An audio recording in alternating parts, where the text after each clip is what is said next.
Ganar y cobrar, el desafío de la oposición ante las pretensiones maduristas. Sin avances, Venezuela no reanudará lazos con la ONU.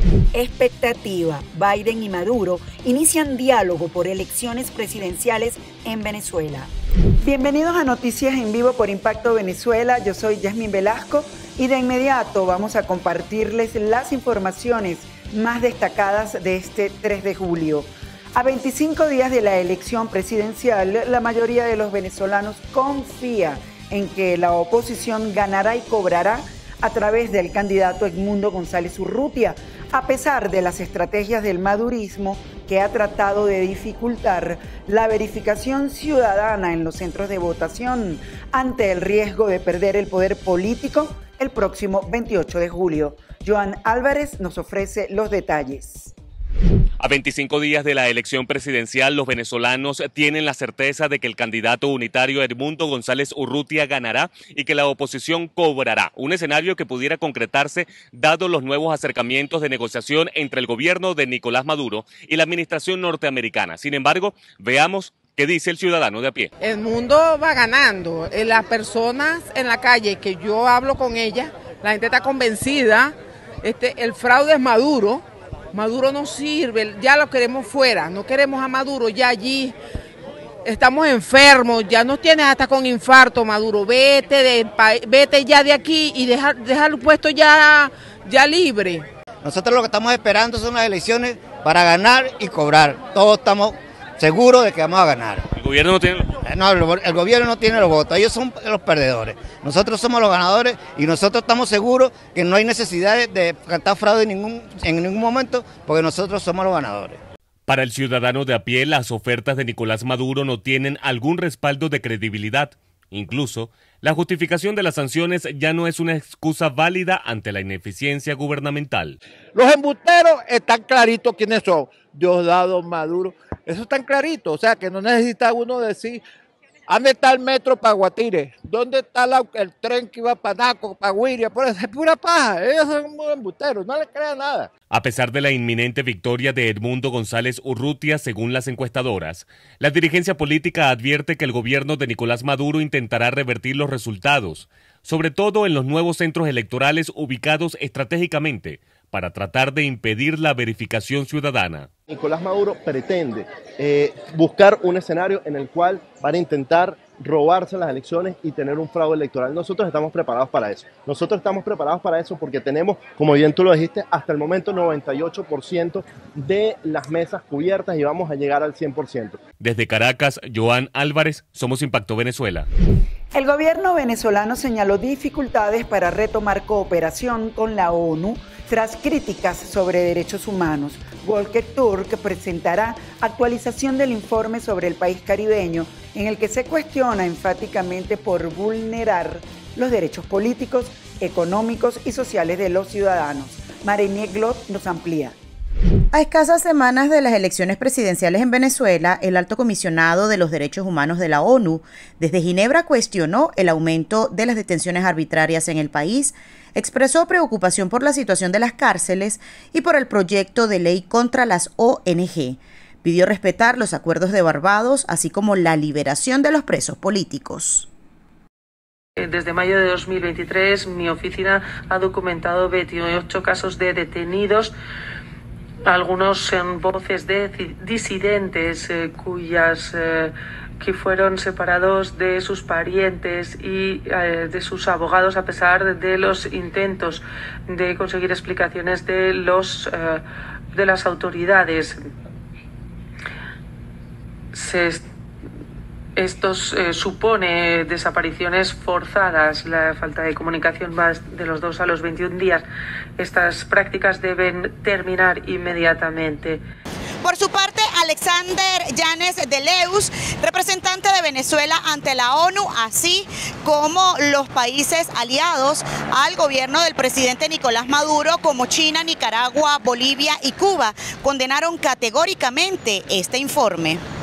El informe que se nos presenta hoy, a 2 días de nuestra fecha de independencia y a 25 días de las elecciones presidenciales en nuestro país, no es otra cosa que un panfleto propagandístico cuidadosamente redactado para animar a la oposición fascista de Venezuela.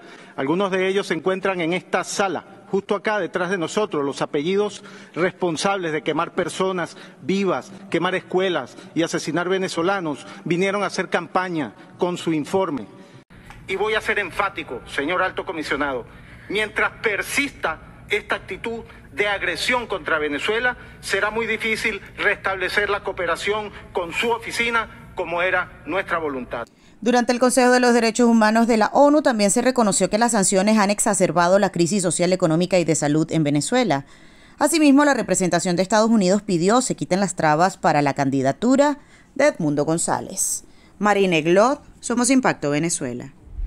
En un comunicado conjunto, los gobiernos de Canadá, Argentina, Chile, Ecuador y Paraguay expresan profunda preocupación por las continuas violaciones de derechos humanos en Venezuela.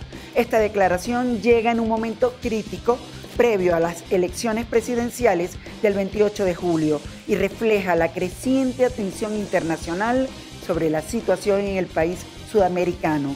Génesis Pérez nos trae la información. La preocupación expresada por Canadá, Argentina, Chile, Ecuador y Paraguay destaca la gravedad de la situación de derechos humanos en Venezuela y la necesidad de una acción internacional coordinada para abordar la crisis. A medida que se acercan las elecciones del 28 de julio, la atención mundial se centra en Venezuela, esperando que este evento marque un punto de inflexión hacia el respeto de los derechos humanos y la democracia en el país. La ministra de Asuntos Exteriores de Canadá ha condenado enérgicamente las violaciones de derechos humanos y ha llamado a la comunidad internacional a actuar. El presidente argentino, por su parte, ha pedido una mayor presión internacional sobre el gobierno venezolano, mientras que los gobiernos de Chile, Ecuador y Paraguay resaltan la importancia de la observación internacional en las elecciones y la necesidad de utilizar las sanciones contra miembros del Ejecutivo venezolano. Estamos muy preocupados por las actuales violaciones de derechos humanos en Venezuela, a pesar de que en los últimos años en este foro hemos hecho un llamado para que las autoridades pongan fin a la violación, pero seguimos viendo cómo se cercenan las libertades, el espacio civil. Los defensores de los derechos humanos también están sometidos a persecución. La declaración conjunta puede tensar aún más las relaciones diplomáticas entre Venezuela y los países firmantes. El gobierno venezolano ha acusado repetidamente a estos países de injerencia en sus asuntos internos y de formar parte de una campaña de desestabilización promovida por los Estados Unidos. Claramente, ante cualquier violación de derechos humanos en nuestro país, pues deben iniciarse las investigaciones. Sabemos que los derechos humanos son violados directamente por el Estado a través de sus autoridades, por cuanto es el Estado el responsable de garantizar la plena vigencia, el pleno ejercicio, el pleno goce de los derechos humanos. De tal manera que siempre será el Estado el responsable, bien por acción u omisión, de estas violaciones. Desde 2014, Venezuela ha sido testigo de numerosas detenciones arbitrarias de opositores políticos, activistas y ciudadanos que participan en manifestaciones pacíficas. Organizaciones como Human Rights Watch y Amnistía Internacional han documentado casos de malos tratos a detenidos, incluyendo acciones que atentan contra la integridad física de los presuntos implicados. Génesis Pérez para Impacto Venezuela. Vamos a conocer qué es noticia en materia internacional según lo que destacan portales en la web. Comenzamos con impactovenezuela.com, que titula lo siguiente: Papa Francisco tomó atenta nota de las restricciones para votar de los venezolanos en el exterior. Se trata de la respuesta a una carta enviada al Sumo Pontífice en abril pasado, donde se denunciaba las dificultades de la diáspora venezolana, calculada en más de 7 millones de personas, para ejercer sus derechos políticos. Así lo informó el secretario de Estado del Vaticano, Cardenal Pietro Parolin, en respuesta a una carta enviada el pasado mes de abril por parte de miembros de la diáspora venezolana en Argentina, en la que pedían al Papa Francisco su intermediación. La respuesta de la Santa Sede es asegurar que no dejará de hacer lo que está dentro de sus posibilidades. Biden abre una instancia de diálogo con Maduro para garantizar las elecciones presidenciales en Venezuela. Biden aspira mediante este diálogo político iniciado este miércoles con Nicolás Maduro a asegurar la elección presidencial en Venezuela el próximo 28 de julio. Lo interpreta como el comienzo de las garantías democráticas. Sin embargo, Maduro tiene otras intenciones: exigir a la Casa Blanca el levantamiento de las sanciones económicas.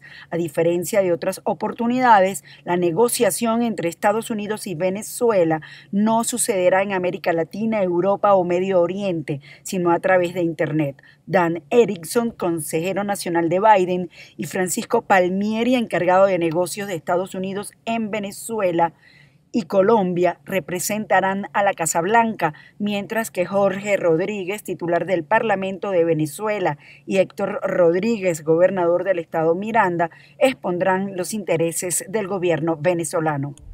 Corte de Apelaciones de Estados Unidos anula fallo que favorece a tenedores de bonos de PDVSA. El Tribunal de Apelaciones del Segundo Circuito de Estados Unidos en Manhattan dijo que la jueza de distrito, Catherine Paul Faila, debería haber aplicado la ley venezolana en lugar de la ley de Nueva York al evaluar las reclamaciones de los tenedores de bonos. Faila había declarado a PDVSA en rebeldía y también había dictado una sentencia por 1.700 millones de dólares. Los bonos de PDVSA 2020 tienen como garantía la mitad de las acciones de la matriz del refinador Citgo, principal activo de Venezuela en el exterior. Pasamos a revisar los comentarios que nos dejan sobre la pregunta del día, que hoy dice así: ¿crees que la oposición debe participar en los diálogos del madurismo y Estados Unidos? En nuestras redes sociales nos dejaron varios comentarios. Los leemos. Seguro deben dialogar con ambas partes. Todos saldremos a votar por un cambio y la negociación debería ser con la oposición. Claro que tiene que participar en ese acuerdo. La oposición es vital y protagonista de la transición. Además, recalcaron que tienen que estar pendiente con lo que quieren hacer en esas negociaciones. Otros usuarios consideran que el diálogo de Maduro es para aplacar las acciones que puedan tomar Estados Unidos después de cantar el triunfo con el fraude inteligente. Amigos, gracias por acompañarnos en este recorrido informativo. Nos vemos mañana en una nueva emisión estelar de Impacto Venezuela. Recuerde seguirnos en nuestras redes sociales y canal de YouTube.